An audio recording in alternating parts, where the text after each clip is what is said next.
Hi friends, இன்றைக்கி நம்ம என்ன பார்க்க போகிறோம் அப்படின்னா, ஓல்டு இன்விடேஷனை வச்சு எப்படி ட்ரேசிங் ஈஸியாக பண்ணலாம் அப்படிங்கிறது தான் பார்க்க போகிறோம். சும்மா பார்த்து வந்தமே தோணுச்சு, சரி இதை வச்சு ட்ரேசிங் பண்ணால் எப்படி இருக்கும் அப்படின்னு தான் ட்ரை பண்ணேன். நல்லா இருக்கா என்னென்னு பார்க்கலாம். ஃபஸ்ட்டு வந்து கீழே வந்து 2 இன்ச்சு கேப் விட்டுட்டு அதுக்கு மேலே அது ஒரு கோடு போட்டு அதுக்கு மேலே இந்த டிசைன் ட்ரா பண்ணிக்கோங்க. என்னோடய கை அளவு தான் நான் மார்க் பண்ணியிருக்கேன் இந்த ஷீட்டில். ஸோ அதுலேயும் நீங்கள் மார்க் பண்ணிக்கோங்க. இந்த பென் வந்து தயவு செஞ்சு யூஸ் பண்ணிடாதீங்க. நான் இதை யூஸ் பண்ணிட்டு தான் மார்க்கிங் சரியாகவே விழலை. இதுக்கு பதிலாக நீங்கள் பென்சில் அல்லது மார்க்கர் இல்லை வேறு ஏதாவது ஜெல் மாதிரி பென் யூஸ் பண்ணிக்கோங்க.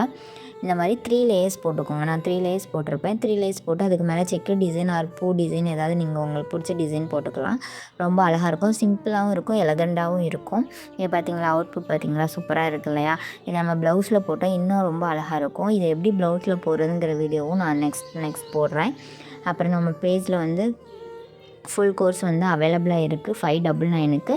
தேங்க்யூ மக்களை, சப்போர்ட் பண்ணுங்கள். தேங்க்யூ.